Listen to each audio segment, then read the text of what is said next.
துஷடனைக் கண்டு தூர விலகுங்கள். சில பேரிடம் நியாயம் பேசுவது உங்கள் தரத்தையே குறைக்கும். புரியாதவர்களிடம் பேசி புரிய வைக்க போராடுவதை விட நான் தான் புரியாதவன் என ஒதுங்குவதே நல்லது. உங்களுக்கு வெற்றி வேண்டுமா தோல்வி வேண்டுமா என நீங்கள்தான் முடிவு செய்ய வேண்டும். முட்டாளிடம் பேசி ஜெயிக்க நினைப்பது எருமை மாட்டின் மேல் மழை பெய்வது போல்தான்.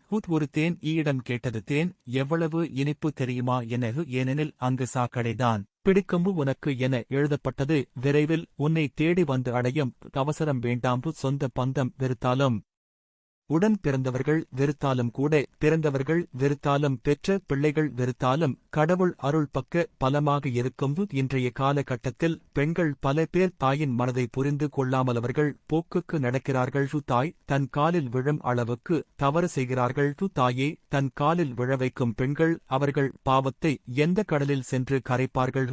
இன்று இவர்கள் செய்வதைதான் நாளை இவர்கள் பிள்ளைகள் செய்வார்கள். உங்கள் பிள்ளைகள் தப்பான வழியில் செல்லும்போது உங்களால் அவர்களை கண்டிக்க முடியாது.